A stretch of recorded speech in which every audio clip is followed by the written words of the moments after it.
Hi, Tom Patterson here with Flying, talking with Gary Schmitt, co-owner of Just Aircraft, which makes kits for short takeoff and landing aircraft, better known as STOL.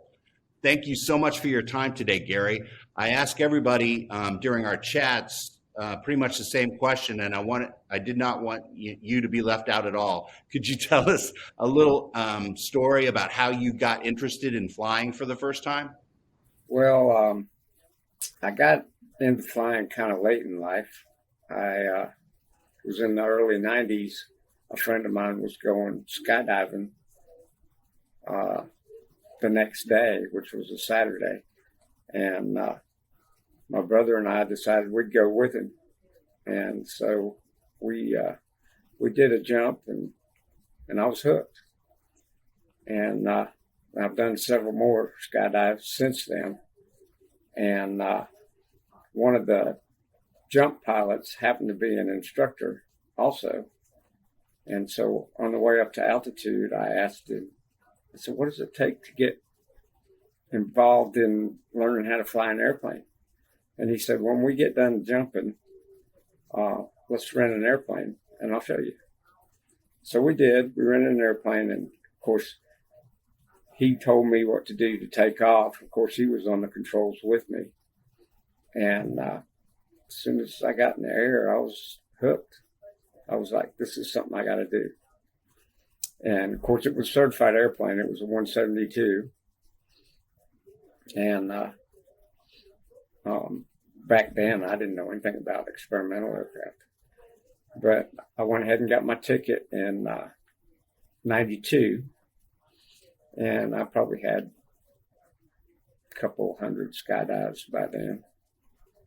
And the first thing I did was buy an airplane that I could fly jumpers out of. And so that's what I did.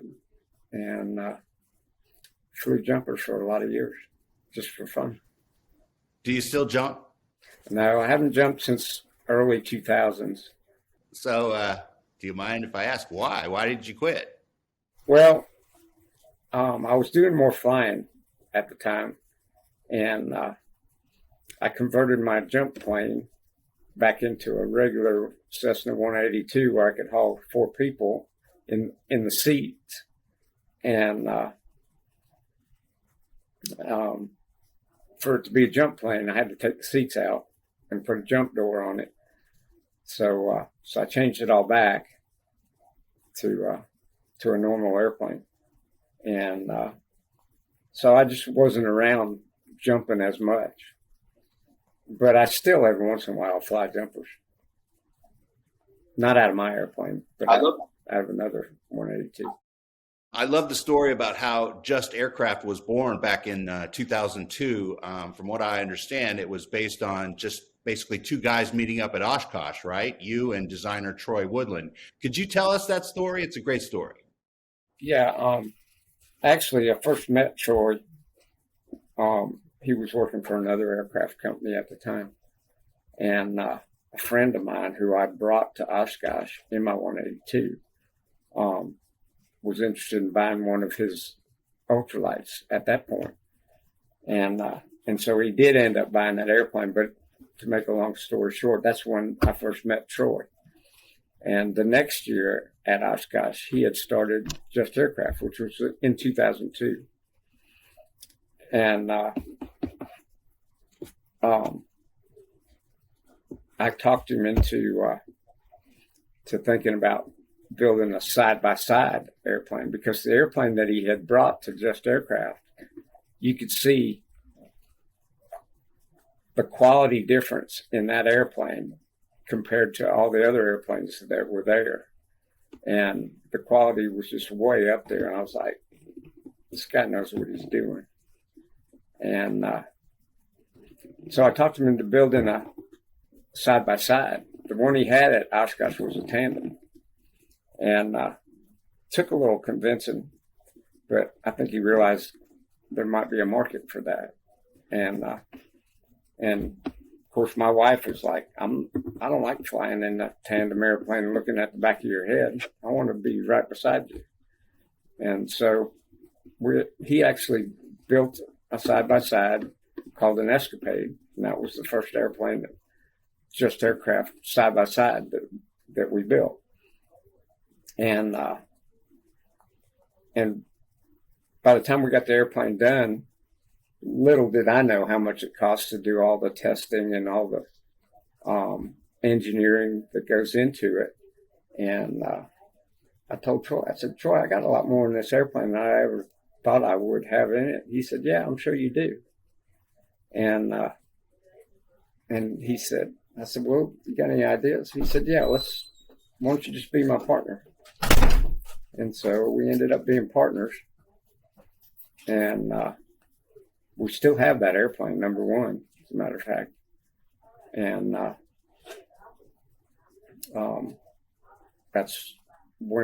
that was in 2003, and that's when I became a partner in Just Aircraft. So from what I understand, the Escapade was built to have a larger luggage compartment, a roomier cabin, and it has a simplified wing folding mechanism, right? Yeah, and as a matter of fact, all the fuselages we do now, today, except for the XL, are exactly the same as the first Escapade fuselage. The only difference is the attach points for the landing gear, where we've changed to Super STOL landing gear and that kind of, and the Highlander, which was our first STOL aircraft. And I just want to say that a lot of people don't know what STOL aircraft are. STOL stands for short takeoff and landing. And there's a lot of people out there that like flying that kind of airplane. So tell us how you fell in love with STOL aircraft. Tell us about the first time you flew in a STOL and what you like about it. Well, our first STOL aircraft was the Highlander. And the Highlander got its name from where I live in Highlands, North Carolina. The airplane's a good short field airplane, and that was the first STOL aircraft basically that we came out with. Like I said, the fuselage is exactly the same as the Escapade. So basically putting bigger tires on it and bigger, heavier duty landing gear and heavy duty tail wheel. That kind of stuff is where we went with that airplane, just so it would be more robust going in at a short distance, short fields, and unimproved fields. Going from the Highlander, the next thing that we explored was the Super STOL, and we of course had to change the attach points for the landing gear because we came up with a shock absorber system. And I say we came up with it. This is mostly my partner. And if you think about it, Pilatus Porter has a similar. We kind of use that as a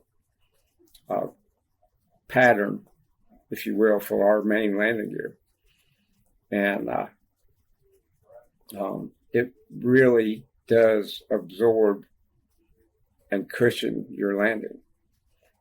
And the other thing we did was we came up with a different airfoil than the Highlander, which has slats on the leading edge, and the slats are movable. So when you slow the airplane down enough and have a high enough angle of attack on the wing, the slats come out, and they will enable you to slow down even more.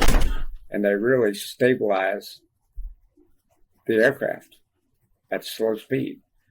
Well, then we actually realized we needed a little more aileron control. So we put spoilers in the wings also that are attached to the ailerons. And so when you move the aileron, the spoilers come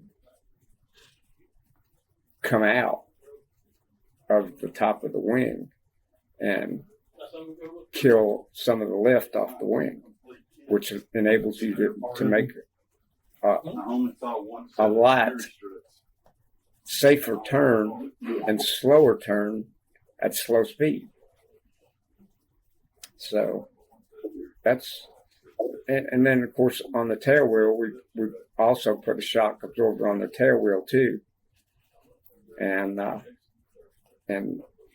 to in my view, the shortest way to bring the airplane in to land is basically hit the tail wheel first and let the mains come down and hit the runway.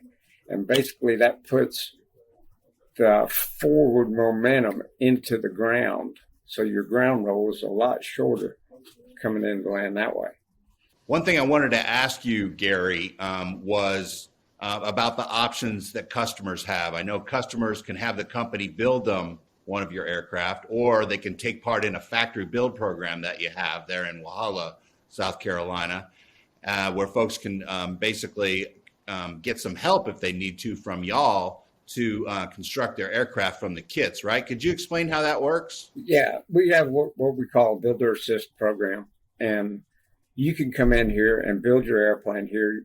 What you basically do is you rent the space that you're building the airplane in, and then whatever help you want us to help, we can either, on some things we can just give you a price that'll cost you this much to do this part, or we may end up doing it by the hour, just depending on what it is that you want us to help.